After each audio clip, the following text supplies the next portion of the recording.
सभी कमर गर्दन सीधा करके बैठ जाएंगे।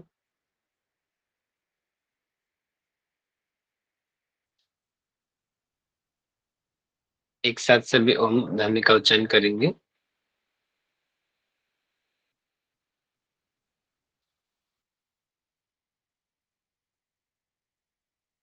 ओ,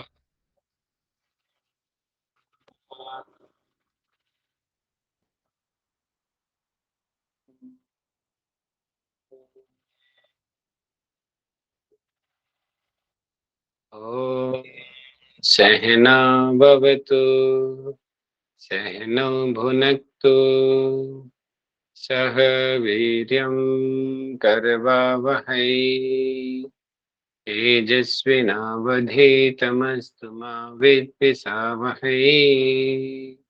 ओम शांति, शांति, शांति। एक साथ प्रतिज्ञा दोहराएंगे। मैं प्रतिज्ञा करता हूं आजीवन यम नियम का पालन करूंगा। मैं प्रतिज्ञा करता हूं फर्स्ट अटेम्प्ट में जेआरएफ एग्जाम क्लियर करूंगा। मैं प्रतिज्ञा करता हूं विश्व में योग का पताका फहराऊंगा। मेरी संकल्प शक्ति सुदृढ़ है, पवित्र है, अबाध्य है। ओम, ओम, ओम। मैं अपनी संकल्प शक्ति से सब कुछ कर सकता हूँ। ओम, ओम, ओम। मेरे पास अजय मनोबल है। ओम, ओम, ओम। शांति ही, शांति ही, शांति। हाथों को मिलाएं, रब करें, आंखों पे लगाएं, धीरे से आंखें खोलें। सभी को हंसते हुए मुस्कुराते हुए नमस्ते। आशा रखता हूँ सभी स्वस्थ होंगे। तो पिछली क्लास में हम लोगों ने दुख के बारे में हमने पढ़ा। चार हमारे आर्य सत्य बौद्ध दर्शन में बताए गए हैं। उसी को योग दर्शन में चतुर्व्यूहवाद बताया गया है। हे, हेतु, हान और हानोपाय। हे यथार्थ दुख, हान यानी कि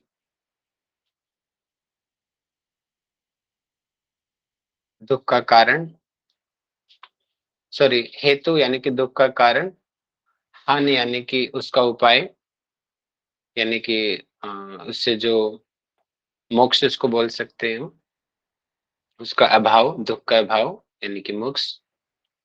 और हानोपाय उसका उपाय, कैसे हम मोक्ष हमें मिलेगा।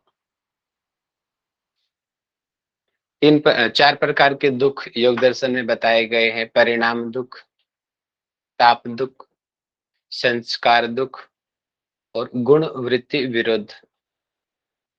ताप, कोई भी हम काम करते हैं, हर काम के पीछे जितने भी सांसारिक चीजें हैं, हमेशा ही दुख मिलेगा, कुछ भी करो। ताप दुख जो द्वेष की वजह से होता है। संस्कार दुख जो हमारी प्रवृत्ति बन जाती है, आदत बन जाती है हमेशा दुखी रहने की। और गुण वृत्ति विरोध, सत्व रजस तमस, हम अपने आप में ही हमेशा उलझे रहते हैं। कभी सात्विक बन जाते हैं, कभी राजसिक बन जाते हैं, कभी तामसिक बन जाते हैं। और आपस में ही हम उलझते रहते हैं कि कभी सात्विक रहना सही है, राजसिक मौज मस्ती करना सही है, कुछ मत करो, सोए रहो, ये भी सही है। तो अपनी जगह पे सभी सही होते हैं, तो ये भी दुख है। हम कंफ्यूजन में रहते हैं ऑलवेज। तो पूरा संसार जिसने शरीर को धारण किया है, उसके अंदर ये दुख आएंगे। और महात्मा बुद्ध की कोटेशन है, सर्वम दुखम, सब कुछ दुख है संसार में, सब कुछ दुख है। और इसीलिए उसके बाद में आध्यात्मिक ग्रंथों का चिंतन शुरू हुआ, उसी दुख से मुक्ति पाने के लिए। सांख्य दर्शन लिखा, योग दर्शन लिखा, वेदांत दर्शन, वैशेषिक दर्शन, मीमांसा, सारी चीजें उसी दुख को फोकस करके बनाई गई है। सांख्य में दुख, वहां पर भी दुख ही फोकस किया गया, बस उसके वेरिएशन वहां पे आदि भौतिक, आध्यात्मिक, आदि दैविक ये रख दिया गया, और यहाँ पे परिणाम, ताप, संस्कार और गुणवृत्ति रख दिया। बात वही है कि हमें दुखों से मुक्ति चाहिए। दुख का मूल कारण है अविद्या। अविद्या की वजह से ही प्रकृति और पुरुष का मिलन होता है। प्रकृति पुरुष का जब मिलन होता है, उसके बाद में ही बाकी के अन्य 23 तत्वों का निर्माण होता है। महत्व, अहंकार, एकादश इंद्रिया, पंच तन्मात्राएं और अंतिम में पंच महाभूत। इस तरीके से उसकी विकृति, प्रकृति से विकृति बन जाते हैं 23 तत्व। उसको आज हम पढ़ेंगे डिटेल में थोड़ा, उन तत्वों के बारे में, प्रकृति पुरुष के संयोग के बारे में। ये जो चार्ट में आपको, जो मैंने पहले ही दिन पढ़ाया था चार्ट आपको, वो चार्ट आ जाएगा एक्चुअलिटी में हमारे सामने। प्रकृति पुरुष कैसे मिलन होता है, कैसे कैसे तत्व होते हैं। तो उससे पहले हम एक बार, अभी दुख पे हम सर पढ़ाई कर ही रहे थे। चतुर्व्यूहवाद को हाँ बोलिए। सर एक बार चतुर्व्यूहवाद को एक बार और बता दीजिए, क्या था कारण? दुख, दुख का कारण?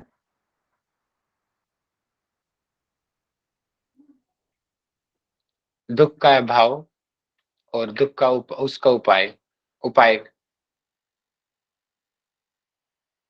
ठीक है। हान का मतलब दुख का अभाव होता है। हाँ जी, दुख का अभाव आ जाएगा ये सूत्रों में जो हम पढ़ने वाले हैं, ये सारी चीजें आज आ जाएंगी आपके। हे दुख, दुख हमने कल पढ़ लिया, 4 प्रकार के दुख, ठीक है। हेतु आज हम पढ़ेंगे, वो वैसे मैंने एडवांस में आपको बता दिया। हेतु क्या है? अविद्या। अब हान, हान का मतलब उसकी दुख की कमी। जब दुख की कमी होगी तो अपने आप ही में कैवल्य नहीं मिल जाएगा, अपने आप ही में समाधि सिद्ध होने लगेगी। जब वो हमारे दुख कम होंगे, दुख कम होंगे, तो इसका मतलब कारण यानी कि अविद्या आदि क्लेश भी कम होंगे, और जब अविद्या आदि क्लेश कम होंगे तो अपने आप ही कैवल्य मिल जाएगा हमें। तो वो हो गया हान। अब वो कैवल्य हमें मिलेगा कैसे, दुख कैसे कम होगा, वो है हान। उस हान का उपाय, और वो है विवेक ख्याति। विवेक ख्याति से हमें हान उपाय मिलेगा। और बाद में फिर आएगा सूत्र नंबर 28 में स्पष्ट लिखा होगा कि वो जो विवेक ख्याति है हमें कैसे मिलेगी, अष्टांग योग की साधना से मिलेगी। और फिर 29 से अष्टांग योग शुरू हो जाता है। बिल्कुल सिस्टमेटिकली सूत्रों को अरेंज किया गया है यहाँ पे। तो चतुर्विवाद में ये 4 चीजें हैं, हे, हेतु, हान और हानोपाय। तो हे हमने दुख को पढ़ लिया। अब ये जो दुख है, कर्म सिद्धांत हमने कल पढ़ा था कि कर्म सिद्धांत सभी के लिए समान है। जो जैसा करेगा उसको वैसा ही भरना पड़ेगा। अभी नहीं तो अगले जन्म में, और उसको भोगना ही पड़ेगा। पुण्य किए होंगे तो सुख भोगेगा, और अपुण्य किए होंगे तो पाप भोगेगा। और उन्हीं कर्मों के आधार पे उसकी जाति, कि उसको कुत्ता बनेगा, बिल्ली बनेगा, मगरमच्छ बनेगा, ऊंट बनेगा, बंदर बनेगा, इंसान बनेगा या लड़की बनेगा, ये जो जाति है, कौन सी जाति उसको मिलेगी, ये निर्धारित होगी उसके कर्मों के हिसाब से। आयु कितने वर्ष वो जिएगा उस जाति के अंदर, ये निर्धारित होगा। भोग, किस प्रकार का जीवन वो व्यतीत करेगा, ऐश्वर्यशाली होगा, रॉयल लाइफ होगी या पुअर लाइफ होगी, उस पर डिपेंड करता है।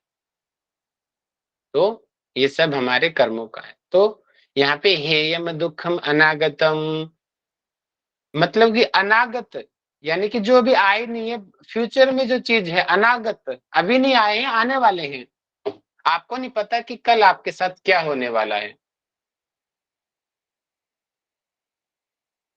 जो अंतर्ध्यानी लोग होते हैं, कई जो ज्योतिष शास्त्र के महान ज्ञाता होते हैं, वो लोग वो उनको आइडिया लग जाता है कि हाँ आने वाले टाइम में ये होने वाला है, और फिर उसका निवारण भी वो पहले से ही करके रखते हैं कि हाँ, हम पहले से ये कर लेते हैं तो भविष्य में जो नुकसान होने वाला है वो कम नुकसान होगा। और सेम यही फॉर्मूला यहाँ पर यूज किया गया है कि पास्ट के तो बीत गए, प्रेजेंट के जो चल रहे हैं वो चल रहे हैं, क्योंकि वो तो भोगने ही पड़ेंगे, लेकिन जो अभी तक आए नहीं है उनको हम कंट्रोल कर सकते हैं। हेयम दुखम अनागतम, जो दुख अभी तक आया नहीं है, हे, उसको हम नष्ट कर सकते हैं, उस दुख को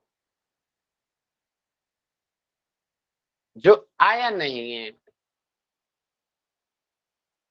कैसे कैसे नष्ट करेंगे? योग साधना से।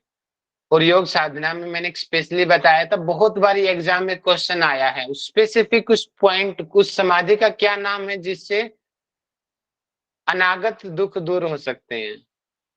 निर्भीक बताए समाधि। ना, उससे पहले की स्टेज है वो। धर्मेद चुप रहे हो। सगुण समाधि, समाधि, धर्मेद समाधि, सगुण समाधि। यस, धर्म में एक समाधि वाली स्थिति होती है वो, जहां पे क्लेश और कर्मों का क्षय हो जाता है, नाश हो जाते हैं।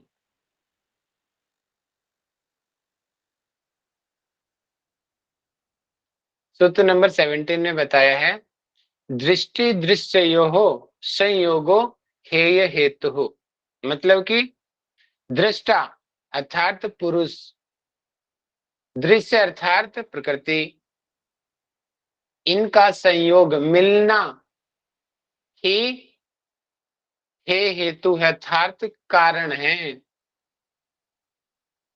प्रकृति और पुरुष का जब मिलन होता है, जो चार्ट हमने देखा था, प्रकृति पुरुष का मिलन, उसकी वजह से ही पूरे आगे के 23 तत्वों का निर्माण होता है। ये चार्ट आप सबको याद होना चाहिए, उंगलियों पे याद हो रहना चाहिए, अगर आपको एग्जाम क्लियर करना हो तो। हर बार इस चार्ट से क्वेश्चन बनते हैं एग्जाम में, एक ना एक क्वेश्चन हर बार आता है। यहाँ पे प्रकृति प्लस पुरुष आएगा, उसको मैं पी लिख देता हूँ यहाँ पे। जब प्रकृति पुरुष का जब मिलन होता है, उसके बाद में नीचे के बाकी तत्वों का निर्माण होता है। महत्व, अहंकार, फिर नीचे 11 इंद्रिया, पंच तन्मात्राएं और पंच महाभूत, तो 23 तत्वों का निर्माण होता है जब प्रकृति पुरुष का मिलन होता है। तो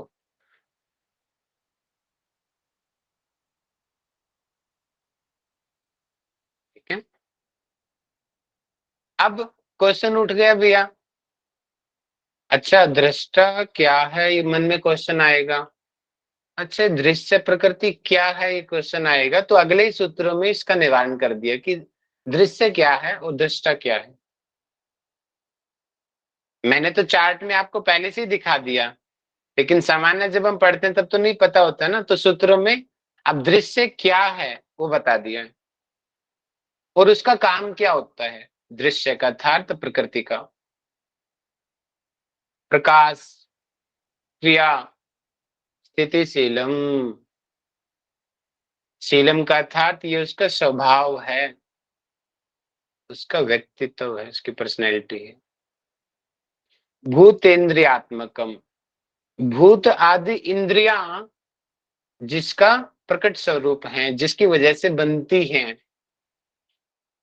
भोग और अपवर्गार्थम, भोग और अपवर्ग अर्थात मुक्ति जिसका कार्य है, उसको दृश्यम अर्थात प्रकृति कहते हैं। समझिए इस डेफिनेशन को। क्या है डेफिनेशन? प्रकाश, क्रिया, स्थिति, अर्थात प्रकाश यानी कि सात्विक गुण, क्रिया यानी कि राजसिक गुण, स्थिति यानी कि तामसिक गुण, यानी कि जो सत्व रजस तमस तीनों गुणों की स्वभाव की है। देखो इनडायरेक्टली यहाँ पे सात्विक राजसिक तामसिक लिखा गया है। भूतेन्द्रियात्मकम, भूत इंद्रिया इनकी पंच महाभूत, पंच तन्मात्राएं, 11 इंद्रिया, महत अहंकार, ये जिसके प्रकट रूप हैं, जिसकी वजह से बाकी चीजें बन रही हैं, वो प्रकृति है। और उसका क्या कार्य है? भोग और अपवर्ग। ये एग्जाम में कई बार आया हुआ है। प्रकृति का कार्य क्या है? भोग। भोग का अर्थ होता है सामने भोग की चीज लेके आना। जिस तरीके से एक लेडी है घर में और वो खाना बना के सामने पेश कर देती है। अब वो आदमी उस खाने को खाए या ना खाए वो उसकी मर्जी है, लेकिन उसका कार्य है वो अपने स्वामी की सेवा करे, अर्थात भोग उसके सामने लेकर आए। तो सेम यही कार्य यहाँ पे प्रकृति का पुरुष के लिए है। पुरुष यानी कि जीवात्मा, प्रकृति यानी कि जो जितने भी संसार में चीजें हमें दिखाई देती है वो प्रकृति है। यानी कि समस्त चीजें उस जीवात्मा के भोग के लिए होती हैं, लेकिन जीवात्मा कभी भोग नहीं करता किसी का। लेकिन हमें ऐसा इसका लगता मतलब है, क्या है भैया? अपवर्ग, अपवर्ग। बता रहे हैं अपवर्ग यानी कि मुक्ति। पहले भोग को समझ लो। जैसे यहाँ पे सांख्य कारिका के कुछ मैं ऐसी चीज बताऊंगा, हो सकता है शायद आप थोड़ा सा कंफ्यूज हो जाओ जो मैं बताने वाला हूँ। अगर सांख्य दर्शन पढ़ा होगा फिर आप कंफ्यूज नहीं होंगे। सांख्य दर्शन में इसी चीज को एक जो डांसर होती है ना, नृत्यकी के उदाहरण से समझाया है। प्रकृति एक ना नर्तकी की तरह होता है कि वो अपना आती है, अपना डांस करती है, जैसे एक नर्तकी होती है डांस करती है और चली जाती है। ठीक इसी तरीके से यहाँ पे प्रकृति का स्वरूप है भोग। यानी कि जैसे एक घर बना हुआ है तो सामान्य से थिंकिंग है कि वो घर किसी के लिए होगा। इस घर को आप अपने शरीर से समझिए। अगर आपने देखा आपके गांव में शहर में कोई एक घर बना हुआ है तो कॉमन सी थिंकिंग क्या बोलती है कि जरूर ये किसी के लिए बनाया गया होगा, है ना?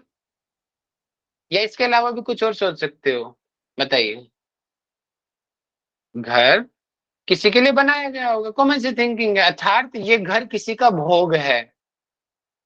वो किसका भोग है? जो इसमें रहेगा उसके लिए ये भोग है। ठीक इसी तरीके से ये शरीर हमारा प्रकृति है, पंच महाभूत इंद्रियों आदि से मिलकर बना हुआ है। और इसमें इसका भोग कौन कर रहा है? कौन इसमें आके रह रहा है? जीवात्मा, पुरुष। जीवात्मा। जीवात्मा अर्थात पुरुष। तो इसीलिए जीवात्मा के लिए शब्द यूज किया गया भोक्तृभावात। ये सांख्य दर्शन की बातें हैं। भोक्तृभावात ऐसा लग रहा है कि वो जीवात्मा प्रकृति का भोग कर रहा है। भावात क्योंकि जीवात्मा शरीर में बैठी है तो शरीर का हमें लग रहा है कि इस पूरे शरीर का संचालन जीवात्मा कर रही है, लेकिन वास्तव में जीवात्मा कुछ नहीं करती। ऐसा लगता है कि वो इस भोग को भोग रही है। भोक्तृ भावात लग रहा है कि वो भोग रही है इस शरीर को, बट वास्तविकता में वो नहीं भोगती। ये बात समझ आई सब लोगों को? भोग क्या है? प्रकृति। भोग कौन रहा है? ऐसा किसको लगता है? लग रहा है कि जो पुरुष है, जो जीवात्मा है, वो भोग रहा है, जो उसमें रह रहा है। भोक्तृ भावात। तो प्रकृति का एक कार्य है भोग करना। जैसे ये शरीर भोग है उस जीवात्मा के लिए। और दूसरी कार्य क्या है? अभी जो साक्षी जी ने बोला था अपवर्ग, मुक्ति। मुक्ति। भैया हम पर उस भोग को योगाभ्यास, तो पुरुष ही तो उस भोग को मतलब ले रहा है ना, जो प्रकृति भोग दे रही है आ वो गया सब ना, पुरुष ही आ तो ले गया रहा ना है। बात। आ गया ना, इंद्रिया। देखो डाउट अब। अभी मैंने बोला था इंद्रियां नहीं, भोग अभी रही है मैंने उसको, जीवात्मा नहीं भोग रहा। उसको वास्तविक में जब हम सांख्य दर्शन की बहुत डीप में स्टडी करते हैं तो बाद में आता है कि नहीं नहीं, इंद्रिया तो माध्यम है, भोक्ता तो वास्तव में बुद्धि है, महत्व तत्व है वास्तविक भोक्ता। मन भी है सर उसमें। हाँ, मन उसका एक भाग है। ठीक है, मन एक तरीके से वो सुपरवाइजर है, ठेकेदार है उस महत्व का। ठीक है। तो मेन चेयरमैन तो हमारा भैया वो हो गया, महत्व हो गया, और जो ठेकेदार है वो हमारा मन हो गया। वो ठेकेदार बाकी 10 लोगों से काम करवा रहा है, 10 उसकी इंद्रियां हैं। जैसे मन चाह रहा है वो इंद्रिया वैसे वैसे काम करती जा रही है ना? तो यहाँ पे था। अब हम लोग योगाभ्यास क्यों करते हैं, एक कॉमन सी थिंकिंग में आंसर करो। योग का मुख्य लक्ष्य क्या है? मुक्ति, मोक्ष। मोक्ष। सर आत्मा का परमात्मा से मिलन, मुक्ति। ओके, आपने 2 शब्द दिए, एक मोक्ष, एक आत्मा का परमात्मा से मिलन। ये कैसे होगा, इसका जरा आंसर करो। सर अष्टांग योग के नियमों का अगर हम वो अच्छी तो तरह से उपाय हो पालन गया, करें। वो तो उपाय हो गया। कब मुक्ति मिलेगी? सिंपल से कॉमन थिंकिंग से आंसर करो। वृत्तियों का निरोध। पता चलेगा कि दोनों अलग चीज है। ओके, दोनों अलग चीज है। जब किसी भी चीज में सर आसक्ति नहीं होगी तो मुक्ति होगी। जब अंतर्मुक्ति थोड़ा होगी थोड़ा तब। जब प्रकृति और पुरुष के बीच बहिर्मुखी में से difference आ अंतर्मुखी। जाएगा, तभी ये इच्छा सही पूर्ण आंसर होने के आया। बाद। अभी साक्षी जी ने सही आंसर किया। प्रकृति और पुरुष पुरुष, के अंतर को जानने पे। जीवात्मा अपने आप में स्वतंत्र है। जैसे एक पक्षी स्वतंत्र आकाश में घूम रहा है, उसको पिंजरे में बंद कर दिया, सोने के पिंजरे में। वो सोने का है लेकिन वो मुख बंद है। इसी तरीके से जीवात्मा है, ये पूरी चेतन है, अनंत शक्तियों की स्वामी है आत्मा, लेकिन इसको बंद कर दिया उस पक्षी की तरह शरीर के अंदर। इसको मुक्ति चाहिए। और मुक्ति कब मिलेगी? जब प्रकृति यानी कि प्रकृति रूपी ये शरीर और ये जीवात्मा दोनों अलग हो जाएंगे। और तदा दृष्टु स्वरूप व्यवस्थानम, वो जो आत्मा है दूसरे शरीर में नहीं जाएगी, वो वास्तविक दृष्टा, उस परमात्मा रूपी जो दृष्टा जो आप शब्द यूज कर रहे हो वो यही है। वास्तविक जो पुरुष विशेष जो है उसमें जाके समाहित हो जाएगी वो पुरुष। तो इनडायरेक्टली ये शरीर उस आत्मा को बांधे हुए है, कैद किया हुआ है ना उस आत्मा को, इनडायरेक्टली अगर हम सामान्य दृष्टि से देखते हैं तो इसी प्रकृति का एक काम ये भी है कि ये इसको मुक्त करे। और इसीलिए यहाँ पे एक शब्द यूज किया गया, अपवर्ग, अर्थात इसी के लिए भोग और इसी की मुक्ति, ये 2 कार्य हैं प्रकृति के, भोग प्रदान करना और अपवर्ग अर्थात मुक्ति प्रदान करना। वो इसी कौन मतलब किसके लिए? जीवात्मा। हाँ हाँ, जीवात्मा के लिए, दृष्टा के लिए। ठीक है, भोग और मुक्ति का संपादन करना जिसका प्रयोजन है, किसके लिए संपादन करेंगे? जीवात्मा के लिए, दृष्टा के लिए। ठीक है, तो ये हमारी होगी। प्रकाश को याद कर लीजिए, प्रकाश जो गुण है वो हमारा, मैं सांख्यकारी का भी दिखा देता हूं आपको, थोड़ा और क्लियरिटी मिल जाएगी आपको। सांख्यकारिका में थोड़ा और एडवांस बताया गया है सत्व रजस तमस को। भागवत गीता में ही बताया गया, पढ़ना वहां पे। ये रहा, सत्वम लघु प्रकाशकम। जो सात्विक गुण है वो हल्का होता है और प्रकाशक, प्रकाश देने वाला होता है। जो रजस गुण होता है वो चंचल होता है, क्रियाशील होता है और प्रेरक होता है, मतलब कि जोशीले स्वभाव वाला।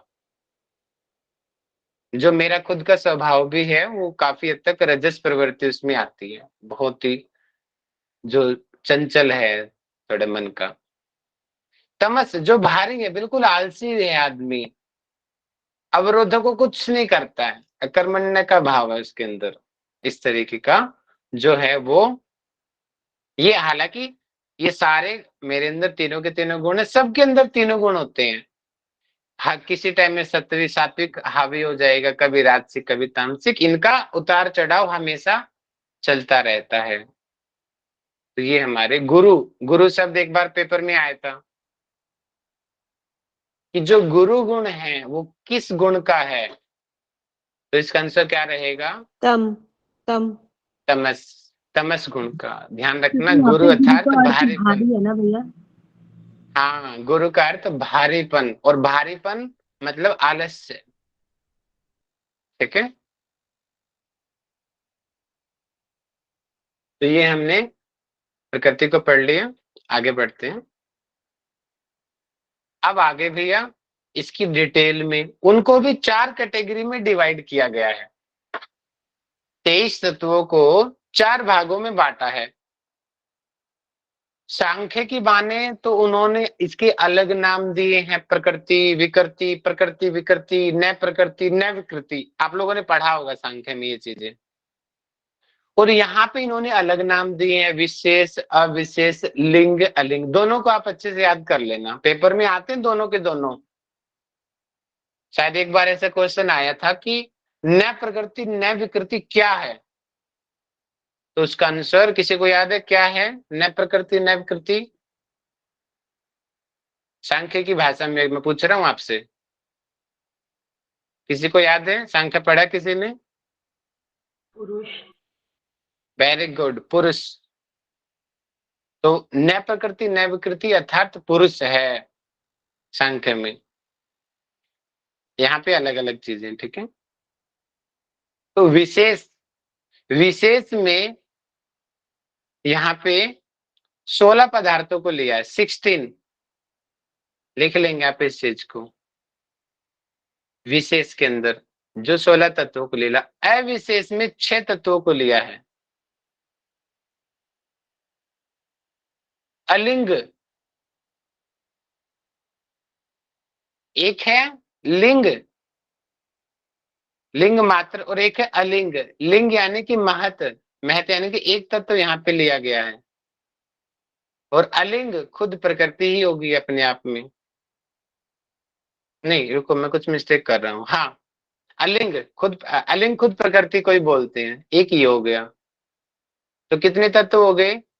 16 और 6 22, 23, और प्रकृति मिला के 24, 3 और एक पुरुष हो गया, पुरुष हो गया 25, और पुरुष विशेष ईश्वर मिला के तत्व हो जाते हैं 26। गुण प्रवाणी, ये सभी गुणों के अवस्थाएं हैं। इसको मैंने आपके लिए एक छोटा सा समझने के लिए बनाया नीचे, थोड़ा जल्दी समझ आ जाएगा आपको। ये रहा, जो विशेष हैं 11 इंद्रियां और 5 महाभूत। ठीक है जी। और जो अविशेष है हमारा, उसमें 5 तन्मात्राएं और अहंकार। और जो लिंग है महत तत्व, और जो अलिंग है वो है प्रकृति। ठीक है।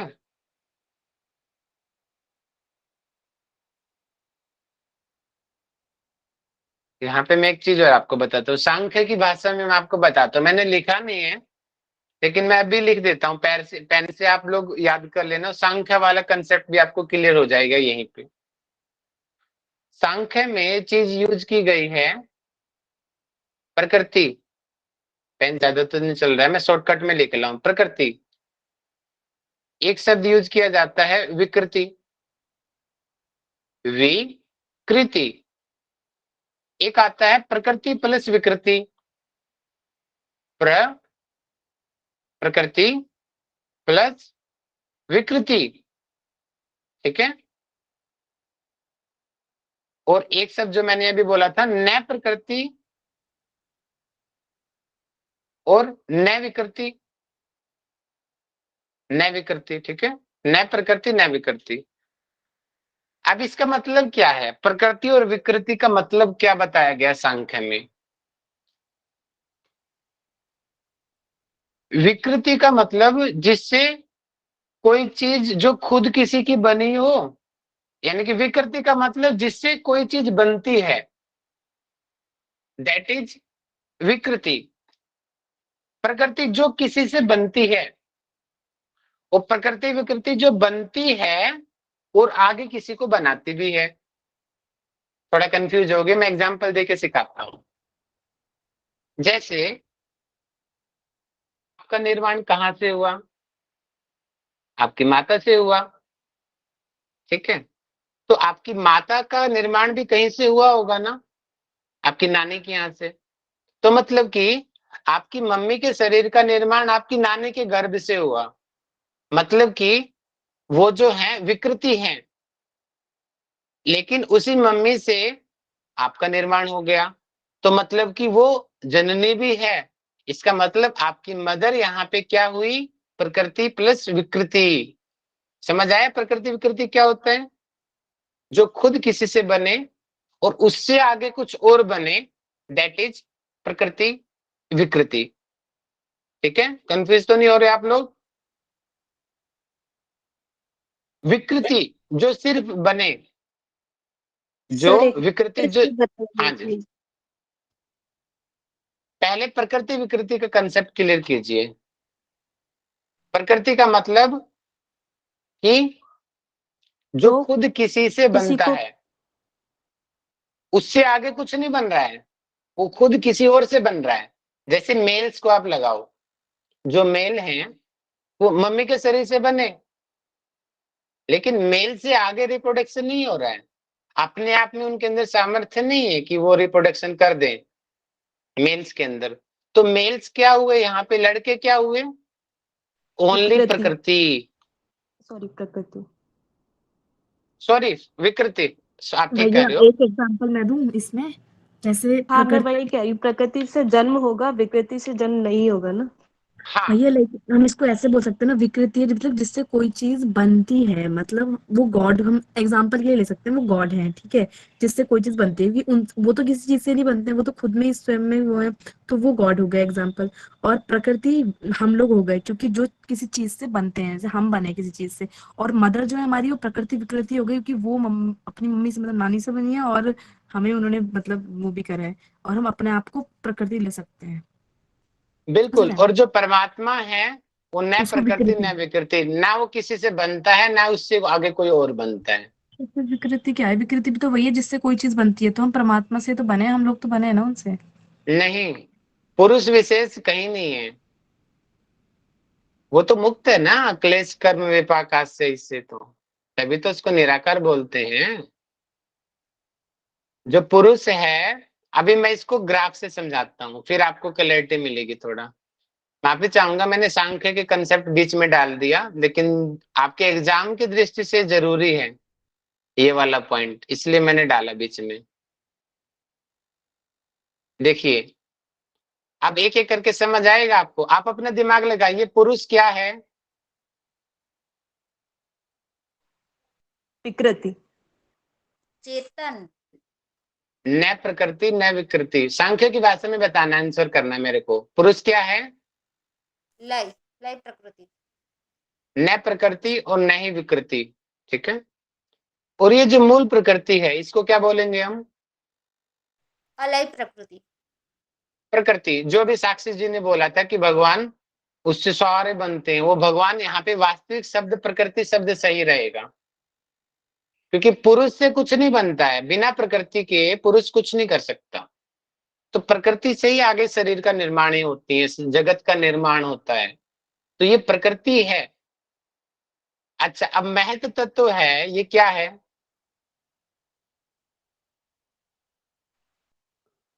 प्रकृति विकृति। प्रकृति प्लस वेरी विकृति। Good, very good, very good. अब समझ आया आपको इसका मतलब। प्रकृति क्यों है? क्योंकि ये प्रकृति, मूल प्रकृति से बना है महत्व। और विकृति क्यों है? क्योंकि इससे आगे एक और तत्व का निर्माण हो रहा है, इसलिए ये विकृति। जैसे मैंने माँ का जो उदाहरण दिया आपको, ठीक है। अहंकार क्या है? अहंकार भी प्रकृति प्लस विकृति कहलाएगा। Very good, very good. प्रकृति प्लस विकृति अहंकार है। ओके, अब आते हैं थोड़ा नीचे। तन्मात्राएं, ये क्या है? ये ये भी वही रहेंगी। प्रकृति प्लस विकृति। Very good, very good, very good. प्रकृति विकृति। अब आते हैं 11 इंद्रियों पर, ये क्या है? मन को ये भी वही रहेंगी, प्रकृति प्लस विकृति। है, क्योंकि विकृति मन तो क्यों कुछ आई? बना, आंसर दो। भैया मन तो नहीं होगा ना, कि मन तो कुछ चीज को बना नहीं रहा है। तो आंसर क्या रहेगा सही इसका? ये तो वो है, प्रकृति, और सॉरी विकृति। ये प्रकृति है, ये प्रकृति है, ये ये प्रकृति है। प्रकृति होगा ना। मन, ये किसी से बना है पर इससे कुछ नहीं बना है। हाँ तो ये प्रकृति है। नहीं, विकृति। विकृति। विकृति है जो विकृति। किसी से बना है पर उससे कुछ नहीं बन रहा है। वेरी गुड, ठीक है। सर प्रकृति क्या है? भैया जो किसी से नहीं, बनती है या जो किसी को बनाती है? जो किसी को जो किसी बनाती को है। बनाती। नहीं आपने तब से तो वो बोला है कि वो किसी सर चीज उल्टा से बोला तो बनती मैंने है, तो ऐसे ही क्योंकि लिखा मैंने है। सब लिख रखा है। हाँ तो सर ने वो करेक्ट भी किया था कि सर ने वो इनिशियल में जब बताया था वो थोड़ा सा गड़बड़ हो गया था। जो जन्म देगा वो प्रकृति, जो जन्म नहीं देगी वो विकृति। हाँ, जो माँ है प्रकृति है, और जो बेटी है वो विकृति है। बेटा बेटी दोनों विकृति है, ठीक है। अगर वो बेटी आगे किसी को जन्म दे दे, फिर वो खुद प्रकृति बन जाएगी। और बेटा जन्म नहीं देता, वो खाली विकृति बन के रह गया। और ठीक यहाँ पर भी वही हुआ है, इंद्रिया जो है सिर्फ विकृति रह गई है, क्योंकि ये आगे किसी को जन्म थोड़ा दे रही है, ये अपने तक ही सीमित हो गई ना, जैसे मेल से होते हैं। लेकिन तन्मात्रा यहाँ पे बेटी समझो, तन्मात्रा बेटी है, ये आगे इन्होंने 5 को और जन्म दिया। ये किसको जन्म दिया आगे? 5 इन्होंने पंच महाभूत। पंच महाभूत। तो तन्मात्राओं को क्या बोलेंगे हम? प्रकृति प्लस विकृति। प्रकृति प्लस विकृति। और अब हम आते हैं महाभूत के ऊपर। महाभूत को क्या बोलेंगे? विकृति। विकृति, विकृति। Very good. अब समझ आया ना कंसेप्ट आपको प्रकृति विकृति का? बस देखो, चीजें बहुत सिंपल है, बस समझने के आना चाहिए आपको। अब मैं ज्यादा टाइम नहीं लगाऊंगा, क्योंकि सांख्य की बातें हैं। वापिस आ जाते हैं, और ये डायरेक्ट इनडायरेक्ट देखो वही है यहाँ पर भी। आप मुझे बताना, जो विशेष है, अगर मैं इसी को सांख्य की भाषा में बोलूं तो इसका सही आंसर क्या रहेगा? विकृति। वेरी गुड, विकृति। अगर मैं यहाँ पे अविशेष की बात करूं, और सांख्य की भाषा में अविशेष को क्या बोला है? प्रकृति, प्रकृति और विकृति। विकृति। प्रकृति और विकृति। बस यहाँ पे एक छोटा सी बात ध्यान रखना, यहाँ पे वहां पे प्रकृति विकृति में महत्व भी है, यहाँ पे इसको अलग कर दिया गया, बस ये अलग से ध्यान कर लेना, समझ गए? क्योंकि वहां पे महत्व भी है ना वहां प्रकृति पर भी हम विकृति। महत्व को तो, पर फिर भी हम वहां पर भी महत्व को तो प्रकृति विकृति नहीं मानेंगे ना, सिर्फ उसे तो विकृति क्यों? मानेंगे। महत्व तो वहां ना मतलब ना ना, मन, अहंकार कैसे बन गया? है, वो भी नहीं सॉरी प्रकृति महत्व विकृति नहीं, है। मन मन मन मन, सॉरी सॉरी। मन तो ऊपर आ गया ना मैडम, ये रहा ऊपर देखो, इंद्रिय में आ चुका है, वो तो विशेष में है ना। ओके। ये महत्व है, महत्व यानी बुद्धि है ये। बस ये ध्यान रख लेना, यहाँ पे प्रकृति विकृति और अविशेष और लिंग, ये वहां पे 2 में बांट दिया, जो सांख्य में एक ही शब्द यूज किया इन दोनों के लिए। और अलिंग मूल प्रकृति को बोलते हैं। यहाँ पे अगर हम मूल लगा लेंगे तो ज्यादा एक्यूरेट रहेगा, मूल प्रकृति। ओके सर इसके हाँ। जो नाम है, ये विशेष अविशेष लिंग अलिंग, इसका कुछ मतलब कोई रीजन ये है इसको लिंक करने का? बस यही है, विशेष का मतलब कि वो विशेष हैं, उनसे आगे इस तरीके के तत्व बने आगे नहीं बन रहे हैं। जो मैंने प्रकृति विकृति वाला चार्ट समझाया है, उस चार्ट को बनाने के लिए यहाँ पे ये शब्द यूज किए गए हैं बस। और ज्यादा डीप में मुझे नहीं पता इनका, सच बताऊं भैया कि एक क्यों बात, यही अभी चीज जैसे आप बनी है। बोल रहे थे ना कि बहुत सिस्टमेटिकली सूत्रास को डाला गया है, तो इससे पहले हम अभी पढ़ रहे थे, जैसे आपने हे हेतु बताया कि क्या रीजन है, ठीक है। उसके बाद फिर आपने फिर दृश्य को वो करा था, डिफाइन किया था दृश्यों को। हम्म उसके बाद फिर हम्म ये कैसे, मतलब ये विशेष, ये सब चीज कैसे आ गई, दृश्य के मतलब टाइप्स हैं ये भैया, टाइप। लिंग है देखो, बिल्कुल कनेक्ट है, देखो भूत इंद्रियात्मकम। अब इसी की जो डिटेल बताई जा रही है आगे। अच्छा, मतलब जितने भी तत्व हैं उनको 4 पार्ट में डिवाइड करके बताया कि उनके क्या क्या होते हैं, वो क्या। वेरी गुड, हाँ वही है ये, समझ गए, बिल्कुल सीक्वेंस ही चल रही है अभी भी। ये प्रकृति का ही पार्ट तो है सारे के सारे, है ना। आगे बढ़ते हैं। मतलब ये दृष्टा के पार्ट है ना, सॉरी, दृश्य। दृश्य। हाँ, दृश्य के पार्ट है। अब अब दृश्य खत्म हुआ तो अगला आ गया हमारा दृष्टा। देखो किसकुल सीक्वेंस में चल रहे हैं हम। दृष्टा दृश्य मात्र है शुद्धोपि प्रत्ययानुपश्य। अर्थात दृष्टा अर्थात जीवात्मा, ठीक है। दृष्टा अर्थात जीवात्मा, वो दृश्य मात्र है, अर्थात वो ज्ञान स्वरूप है, चेतन है वो। हम सामान्य रूप से एक दीप की ज्योति से भी कंपैरिजन करते हैं ना हम आत्मा का, चेतन है वो आत्मा। लेकिन यद्यपि स्वभाव से वो शुद्ध है, बिल्कुल सही, इस बात से हम सब एग्री करते हैं कि आत्मा निर्विकार है, उसके अंदर कोई विकार नहीं है। बस वो घिरी हुई है हमारे कर्म संस्कार की वजह से, अविद्या रूपी क्लेश की वजह से वो बंधी हुई है। अदरवाइज तो वो तो मुक्त है हमेशा ही, उसको कोई नहीं बांध सकता। तो आगे क्या बताया गया कि वो आत्मा जो निर्विकार है, जो सर्वत्र शुद्ध है, जो चेतन है, वो आत्मा प्रत्ययानुपश्य, अर्थात प्रत्यय अर्थात जो बुद्धि के द्वारा पश्य है, अर्थात देखी जाती है। बुद्धि अर्थात इसको बोल सकते हो आप आत्म साक्षात्कार। आत्म साक्षात्कार उसका किया जा सकता है बुद्धि के द्वारा। ये रहा उस आत्मा का, पाया नहीं जा सकता। पाया तो सिर्फ केवल अवस्था में जाकर ही पाया जा सकता है। जो हमने कल एक चर्चा की थी ना, सात्विक और वाली, कि अगर हमें उस निर्गुण परमात्मा को प्राप्त करना है तो हमें गुणों से अतीत होना पड़ेगा। लेकिन फिर भी सात्विक गुण वाला जो व्यक्ति होता है, उसको ऐसा लगता है कि मुझे परमात्मा मिल गए।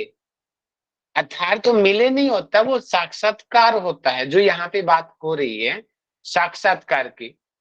उसको लगता है कि परमात्मा का मुझे साक्षात्कार हो गया, क्योंकि वो सात्विक गुण की चरम अवस्था के ऊपर है, एकाग्र अवस्था में गया हुआ है उसकी चित्त की भूमि। जब वो सात्विक गुण भी छूट जाएगा, तब वो वास्तव में तदा दृष्टु स्वरूप अवस्थानम, फिर वो अविद्या हट जाएगी और वो आत्मा है, जो दृष्टा है, वो कर्म संस्कार क्लेश सब से मुक्त हो जाएगा। और मुक्त होते ही वास्तव में वो तो अपने आप में चेतन है ही, फिर वो वास्तविक चेतन में अपने आप जाके मिल जाएगा। इसी को ही कैवल्य कहते हैं। दोबारा बार बार पढ़ना, कुछ लोग कंफ्यूज हो गए होंगे, दर्शन की ये बातें हैं। दृष्टि मात्र का मतलब क्या है, दृष्टि मात्र का। दृश्य मात्र का मतलब कि वो चेतन स्वरूप है, शुद्ध है, कॉन्शियस है, दृष्टा। हाँ, तो मतलब यहाँ पे हर यही कहना चीज चाहते को, हैं ना कि जो वो दृष्टा है, वो जब प्रकृति के कांटेक्ट में आता है तब जाके वो दृश्य मतलब विजिबल होता है ना। दृश्य वो है बात को ही आप ऐसे समझ सकते हो कि वो सिर्फ देखने वाला है। दृश्य मात्र है। वो कैमरे हैं, कैमरा लगा लो कि वो आत्मा है जो हमारे अंदर बैठी है, वो कैमरे की तरह हर चीज को देख रही है कि हम क्या करते हैं सारा दिन। करती कुछ नहीं है वो, बस सब चीजों को नोट करती रहती है, हाँ ये अच्छा कर रही है, बुरा कर रही है। ऐसे ही परमात्मा होता ही है, खुद पार्टिसिपेट कहीं नहीं करता, वो बस देखता रहता है हो क्या रहा है संसार में। ठीक ऐसा ही दृश्य मात्र, वो देखने वाली है, खुद ज्ञान स्वरूप है, खुद चेतन से भरी हुई है, हर चीज कर सकती है जीवात्मा, लेकिन करती नहीं है। ठीक है। तो हमने दृष्टा दृश्य का स्वरूप पढ़ा। 21 में, ये भी शॉर्टकट है, शॉर्ट में बता देता हूं इस कंसेप्ट को भी। तदर्थ एव दृश्य आत्मा। अब क्वेश्चन उठ गया भैया, प्रकृति और पुरुष है ही क्यों? यहाँ पे स्पष्ट बता दिया गया कि जो दृश्य है अर्थात जो प्रकृति है, उसका जो स्वरूप है वो सिर्फ और सिर्फ दृष्टा के लिए है। जैसे जो पतिव्रता पत्नी होती है वो सिर्फ और सिर्फ अपने पति की ही होती है, बाकी किसी की नहीं होती।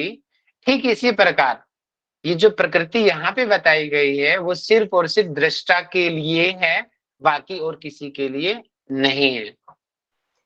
सर तो ये तो 18 में भी क्लियर हो गया था ना कि प्रकृति जो है वो मतलब मुक्ति और भोग के लिए ही है, तो सेम ही यही हुआ हाँ, यहाँ लेकिन पर भी यहाँ ना। पे और क्लैरिटी कर दी, बिल्कुल सही पकड़ा आपने। वहां पर भी अपवर्ग बता दिया गया था, यहाँ पे और ज्यादा इस पे जोर डाल दिया। पतिव्रता नारी जो सिर्फ एक पति की है और किसी की नहीं हो सकती, जैसे माता सीता थी, सिर्फ पुरुष के लिए है और किसी के लिए नहीं है। ठीक है। अब आगे का कंसेप्ट है, थोड़ा टाइम खाने वाला है ये, तो टाइम हमारा 2 बज गए, तो इससे हम आगे कवर करेंगे। मैं चाहता तो था आगे पढ़ाने के लिए 10 मिनट मुझे लग जाएगी अगर मैंने छेड़ा तो ये टॉपिक। कल करेंगे भैया। छोड़ देता हूँ। लंबा टॉपिक और बीच में छोड़ना पड़ेगा फिर टाइम की वजह से, नहीं तो मेरी कहानी पूरी नहीं होगी, फायदा नहीं है। तो हम यहीं तक पढ़ते हैं आज 21 तक, कल हम 22 से पढ़ेंगे। तो आज दार्शनिक बातें थी बहुत ज्यादा, और आशा रखता हूं कि दार्शनिक बातें आपको समझ आई होंगी, कंफ्यूज आप नहीं हुए होंगे उसमें। तो अब मैं क्वेश्चन के जरिए जान लेता हूं कि आपको कितनी क्लैरिटी मिली या ऊपर से गई दार्शनिक बातें सारी। ठीक है, ओके। पहले तो मुझे मैसेज करके बताएंगे चतुर्व्यूहवाद के 4 पॉइंट्स कौन कौन से होते हैं। चतुर्व्यूहवाद, जल्दी से फटाक से मैसेज करें।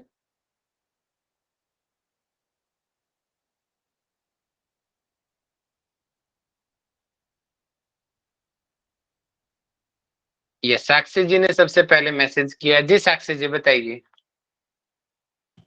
ये हे हेतु हान हानुपाय। हे मतलब दुख, हे हेतु मतलब उसका रीजन दुख का, हान मतलब उसका ठीक हो जाना कुछ, और हान उपाय मतलब उसको ठीक करने के लिए क्या वो है, जो विवेक ख्याति है, तरीका।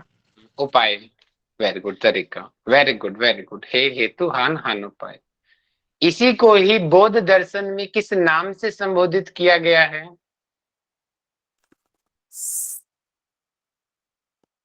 वो चार सत्य है। 4 आर्य सत्य। आर्य सत्य याद हाँ। रखना, ये क्वेश्चन बनता है। आर्य सत्य, ठीक है, कि ये सत्य है, आर्य सत्य, इसको कोई बदल नहीं सकता, ऐसे बौद्ध दर्शन में बोला है। 4 आर्य सत्य जिसको कोई नहीं बदल सकता। आगे बोलते हैं।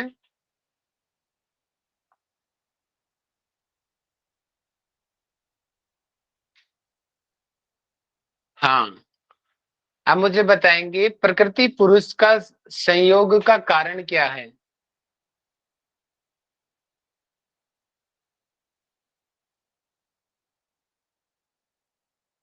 अविद्या।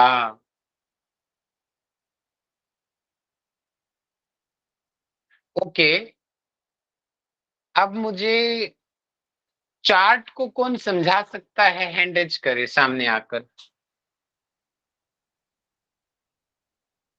देखता हूं कितने लोग हैंड एज करेंगे। और हो सके तो कैमरा खोल के पूरा फ्लो में सिखाना है, प्रकृति विकृति न प्रकृति न विकृति। देखता हूँ कितने लोग समझा पाएंगे। आज हमने इतना डिटेल में पूरी क्लास आज हमारी इसी पे चली गई। चाहे देख के बता देना, कोई बात नहीं कॉपी में से, लेकिन बता दो मुझे। हाँ, 2 ने हाथ उठाया, साक्षी जी ने और दीप्ति जी ने। चलो दीप्ति जी से पूछ लेते हैं। आइए दीप्ति जी सामने, चार्ट को समझाओ आप सामने आके। हरिओम सर। हरिओम जी। बोल के बता दूं ना सर? हाँ जी हाँ जी हाँ जी हाँ जी।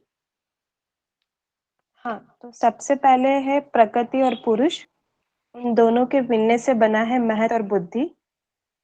उसके बाद अहंकार, अहंकार से तीनों गुणों की उत्पत्ति हुई है, सत्व, रज और तम। सत्व में जो है वो हमारा आता है मन, 5 कर्मेंद्रिय, 5 ज्ञानेंद्रिया। रजस से कुछ नहीं बना है, रजस का कुछ भाग सत्व में जाता है, कुछ भाग तम से जाता है। तम में जो आता है वो हमारे आते हैं पंच महाभूत, और एक मिनट, 5 5 10 11 12 13 14 तन मात्राएं। भूत और 5 तन मात्रा और कंफ्यूज 5, हो हाँ गई। मतलब 5 तन मात्रा। जी सर, चलिए थोड़ा चलिए सा। चलिए, अब मैं नेक्स्ट किसी और से पूछता हूँ। प्रकृति विकृति वाले कंसेप्ट से मुझे कौन समझा सकता है? हैंडेज करो। पहले तो प्रकृति विकृति का अर्थ क्या है?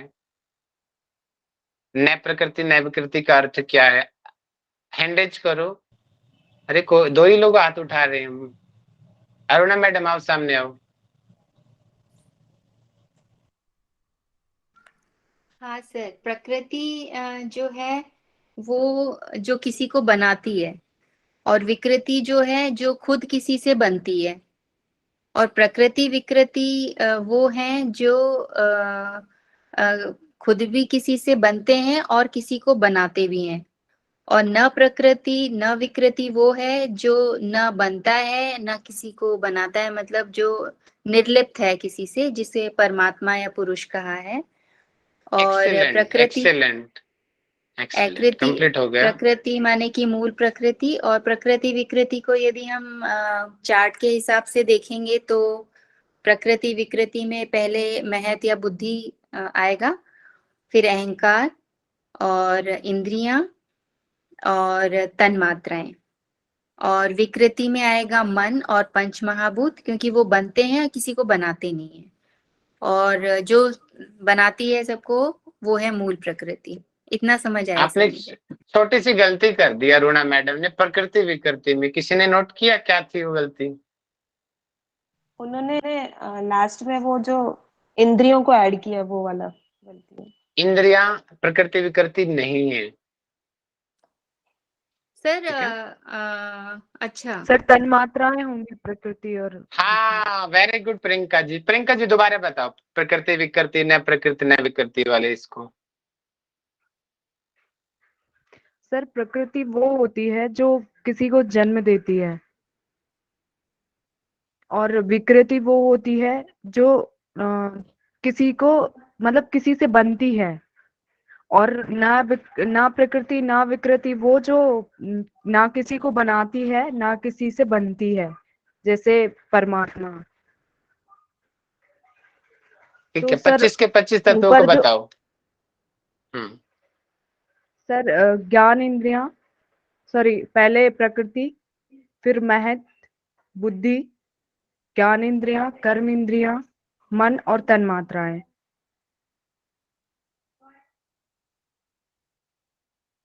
पंच महाभूत रह गए। यस सर, अब चार्ट बताओ नहीं तो, देखा है, प्रकृति बस विकृति बता रही दोनों हूँ। कौन से है? देखना कैसे बताओ, इतने याद हो जाना चाहिए उंगलियों पे चार्ट तो आपको, सर जो इतने दिन से बार सर बार जो रिवीजन कर रहे इंद्रियां हैं। हैं, जो इंद्रियां हैं और मन है वो प्रकृति है, क्योंकि वो किसी से बनते नहीं है। और जो तन्मात्रा है, पंच महाभूत हैं, वो विकृति हैं, क्योंकि वो इंद्रियों से और इनसे बनते हैं। फिर गलती कर दी आपने थोड़ा सा। सर और पंच कौन सामने महाभूत आ सकता है? तन्मात्रा से। सर, मन और पंच महाभूत और इंद्रियां ये विकृति होंगे। Very good very good very good. और गलती से प्रियंका जी ने तन्मात्रा को भी विकृति बोल दिया। और जबकि विकृति क्या है, तन्मात्राएं क्या है? जल्दी मैसेज करो सारे, तन्मात्राएं क्या है? जल्दी जल्दी मैसेज करो। अरे विकृति साक्षी जी, होगी। प्रकृति साक्षी होंगी, जी क्या कर रहे हो? तन्मात्राएं तन्मात्राएं क्या प्रकृति है? होंगी क्योंकि उससे पंच महाभूत निकले। नहीं, गलत बोल रहे हो। और यही कॉन्सेप्ट यस, से तो मैंने अनीता बोला था। मैडम का अनीता मैम ने सही आंसर दिया है। प्रियंका जी क्या आंसर है, अब देखो पढ़ो। प्रकृति प्लस विकृति। आप क्यों है ये आंसर बताना जरा। क्योंकि तन्मात्राएं जो है उससे तमस से उत्पन्न हुई है और नीचे पंचमहाभूत को पैदा कर रही है। तमस से ज्यादा अच्छा आंसर रहेगा अहंकार, वो तमस अहंकार का ही सही, हाँ। पार्ट है, तो अहंकार से निर्माण हुआ है उसका, इसलिए वो प्रकृति प्लस विकृति है। प्रियंका जी क्लियर हुआ। Okay sir. जी सर। ठीक है, अब मैं पूछ रहा हूँ फिर बताना, ठीक है। अब मुझे बताना पृथ्वी तत्व क्या है, मैसेज करो जल्दी से। पृथ्वी क्या है। पंचमहाभूत है। इतना टाइम लग रहा है। अरे पंचमहाभूत है। महाभूत तो पता है बाबा मुझे, सांख्य की भाषा में बताओ। हाँ, अरे किसने आंसर किया। हाँ चलो, सभी का आंसर सही है, प्रकृति। अब मुझे बताएंगे ज्ञानेंद्रिय क्या है, जल्दी भैया मैसेज नहीं करें। नहीं नहीं नहीं, ये आपने जो बोला कि क्या बोलते हैं, ये कौन सा जो भी तत्व था, महाभूत था मतलब, वो क्या है, तो वो तो विकृति होगा ना, क्योंकि वो किसी चीज से बना है, बट वो किसी चीज को आगे जाके बना नहीं रहा है। अरे अरे सॉरी सॉरी, मैंने गलत पढ़ लिया, हाँ तो वो विकृति विकृति ही होगा ना, आंसर तब वो होगा। प्रकृति हाँ, विकृति सही होगा। वही सही पंचमहाभूत सही सारे इसका, विकृति आएंगे ना। हाँ वो रीडिंग में मैं सॉरी, मेरे से गिल्स, दिमाग में वही था कि मैं विकृति बोल रही हूँ, लेकिन कुछ लोगों ने प्रकृति टाइप किया हुआ। विकृति इसका राइट आंसर रहेगा, मात्र विकृति ये सही आंसर है। ये शब्द उलझा देते हैं कई बार, थोड़ा सा याद होते हुए भी गलत हो रहे हैं। ज्ञान इंद्रिया बताओ क्या है, ज्ञान इंद्रिय। विकृति, विकृति। वेरी गुड, ज्ञान इंद्रिय हमारी विकृति। महत्व तत्व क्या है, प्रकृति। महत्व तत्व।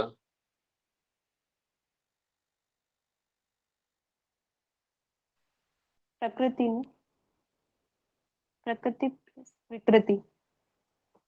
हाँ प्रकृति प्लस विकृति। अच्छा मूल प्रकृति क्या है,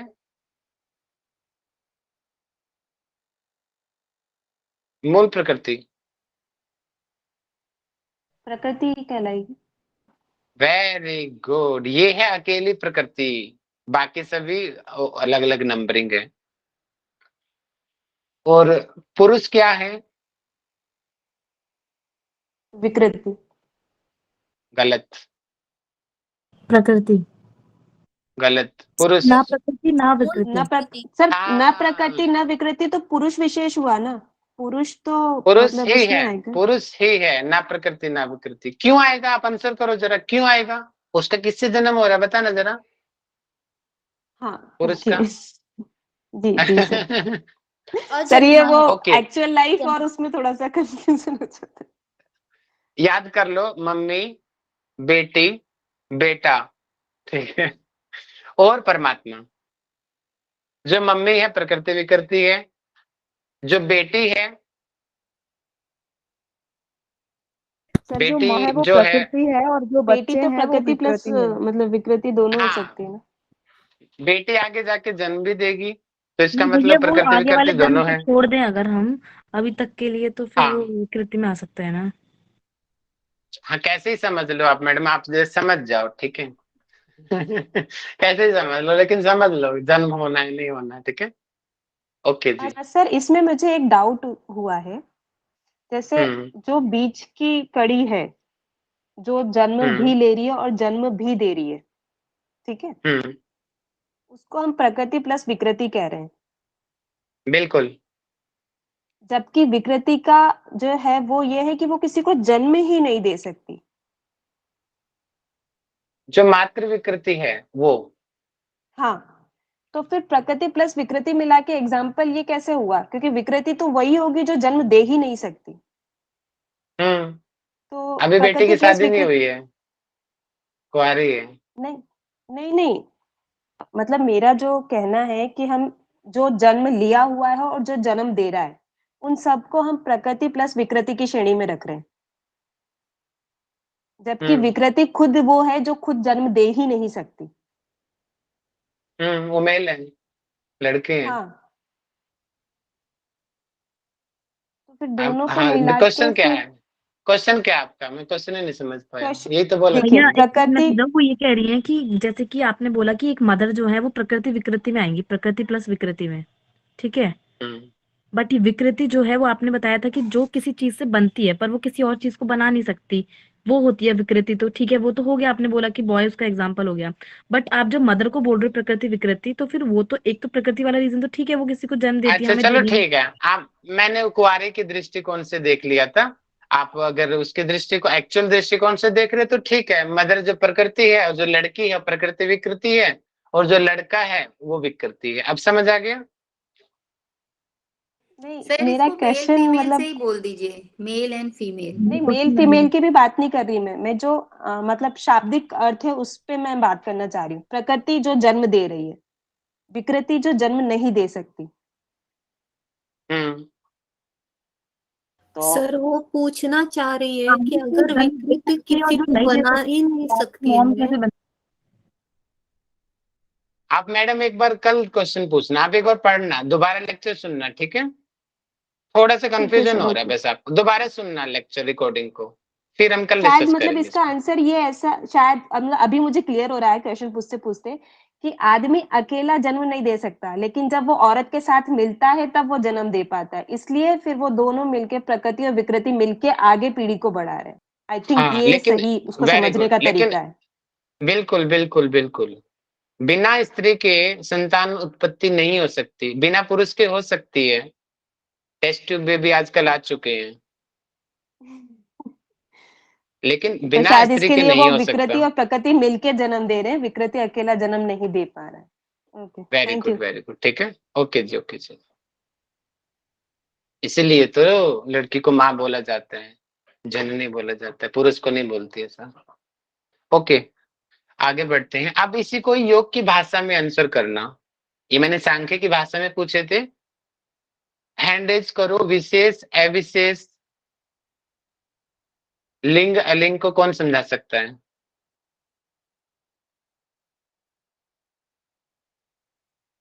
बाकी लोग क्यों नहीं आगे आ रहे हैं? वही गिने चुने दो तीन लोग बार बार आ रहे हैं, बाकी लोग सो रहे हैं क्लास में। पूजा जी सामने आओ, बोलो,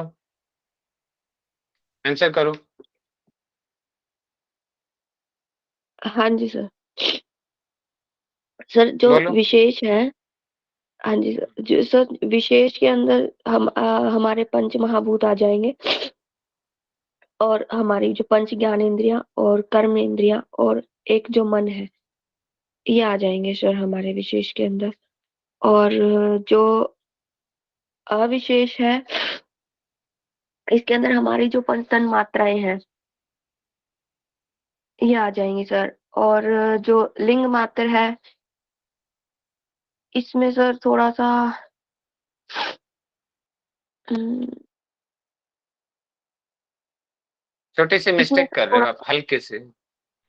प्रियंका जी सुधारें इनकी गलती को। ये सर, सर जो हमारा विशेष है उसमें हमारे पंच जो स्थूल भूत है, जैसे ज्ञान इंद्रियां, कर्म इंद्रियां और हमारा जो मन है वो आएगा। और जो अविशेष है उसमें हमारे सूक्ष्म भूत तत्व जो हमारी तन मात्राएं हैं, अहंकार जिसको कह सकते हैं हम, वो आएंगे। और जो अलिंग है उसमें महत तत्व बुद्धि आएगा। और जो सॉरी, लिंग में आएगा जो महत तत्व बुद्धि, और अलिंग जो है वो प्रकृति में आएगा। अब ठीक हुआ, ठीक है। ये सर इसमें ये इन्होंने कंफ्यूजन मन होएगी, को, लिख लिख के याद सर करना है इसको। हम्म। इसमें उन्होंने मन को विशेष में लिया है, मन तो अविशेष में है ना। विशेष में तो आएगा मैडम, अविशेष में तो अच्छा तो हाँ, जो चीजें। विशेष इंद्रिया और मन, 11 इंद्रियां बताई, इंद्रिया और ठीक है, मन तो 11 इंद्रियों अविशेष की। में है ना। 11 इंद्रिय है ना, तो 11 में मन भी आता है ना, पंच ज्ञानेंद्रिय कर्मेंद्रिय प्लस मन। यस, हाँ। ठीक है। ओके, हम आगे बढ़ते हैं। विशेष से विशेष वाला हो गया। प्रकृति का स्वरूप कौन समझा सकता है मुझे? प्रकृति का स्वरूप क्या है? अब मैं चाहूंगा कुछ नया पर्सन सामने आओ। प्रीतम सिंह जी सामने आओ, आंसर करो। प्रकृति का क्या स्वरूप है, सूत्र के साथ समझाओ मुझे। प्रीतम सिंह, महेंद्रगढ़ से हो प्रीतम जी, बताइए। सो गए हो?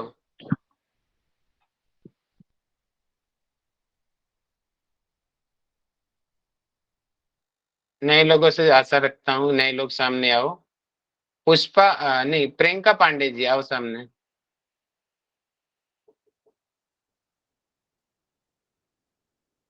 कल से कराया था क्वेश्चन, तो मैं आज की क्लास का ही पूछ रहा हूँ मैडम, जो आज पढ़ाया मैंने।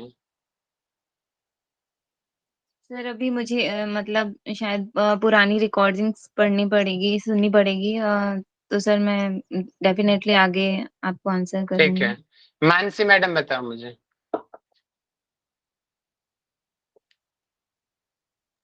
मानसी जी रिस्पॉन्स करें, प्रकृति का स्वरूप क्या है?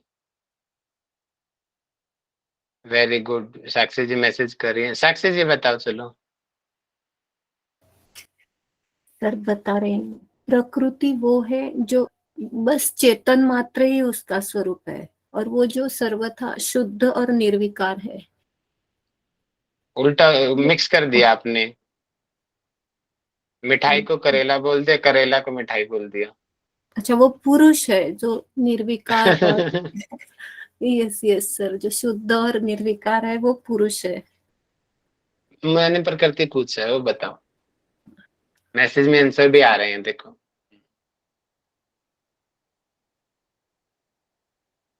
साक्षी जी बताओ।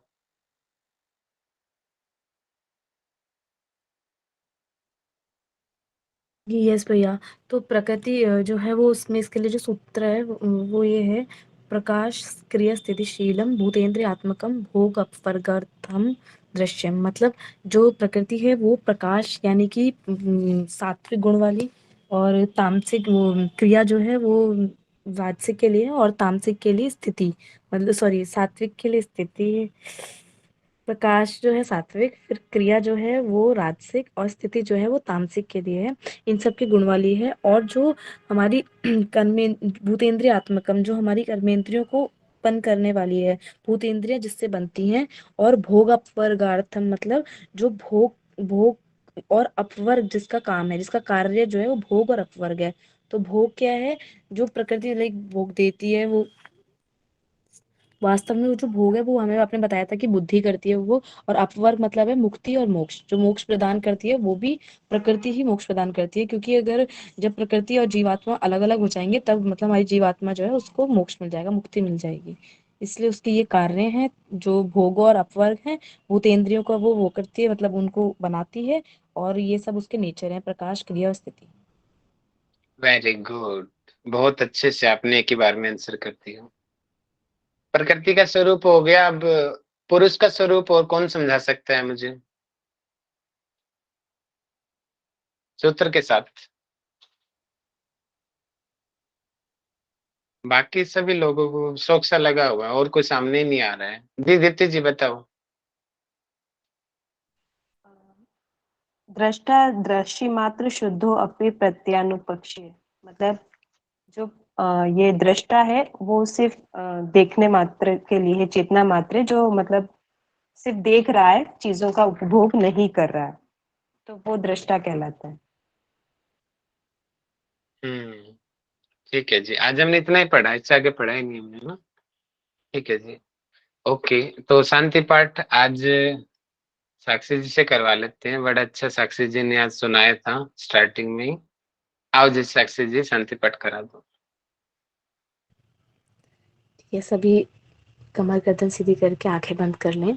आंखें बंद करके बैठ जाएंगे, मन शांत। एक दो लंबी गहरी सांसें भरें, लंबी गहरी सांस छोड़ें। आपका पूरा ध्यान केवल सांसों पर। एक बार अपने पूरे शरीर को नीचे से ऊपर व ऊपर से नीचे देख जाएंगे। इस वक्त अपने मन में जो भी आपने पढ़ाई करा है उसे एक बार अपने मन में दोहराते हुए, एक बार देखते हुए कि हमने सब कुछ क्या क्या पढ़ा है। इसके बाद एक बार ईश्वर को और भैया को भी धन्यवाद करेंगे मानसिक रूप से कि उन्होंने हमें ये ज्ञान दिया और पढ़ाया है। इसी के साथ अपने मन को इसी तरह शांत बनाते हुए हम मंत्रोच्चारण करेंगे और सत्र को पूर्ण करेंगे। सभी नमस्कार मुद्रा में अपनी हथेलियों को लेके आ जाएं हृदय चक्र के सामने। इसे हम मंत्रोच्चारण करेंगे सभी एक साथ। ओम सर्वे भवन्तु सुखिनः, सर्वे सन्तु निरामया, सर्वे भद्राणि पश्यन्तु मा कश्चित् दुःखभाग् भवेत्। ओम शांति शांति शांति।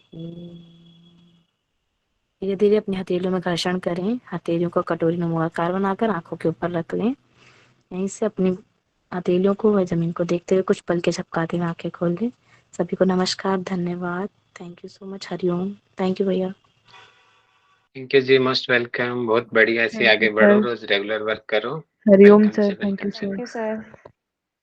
हरिओम जी, हरिओम जी। डाउट होंगे रिकॉर्डिंग सुन लेना। हो सकता है थोड़ा कंफ्यूज हो गए आज की क्लास में, दार्शनिक बातें थी आज। कल क्लास रिकॉर्डिंग होगी दोबारा सुन सर? लेना। कल टेस्ट रख लेते हैं, देख लेंगे, बता दूंगा मैं आपको जो होगा, ठीक है। आप लोग, मैं अपडेट कर दूंगा शाम तक आपको ग्रुप में। ओके जी, नमस्ते। Thank you sir. नमस्ते सर। हरिओम सर। नमस्ते।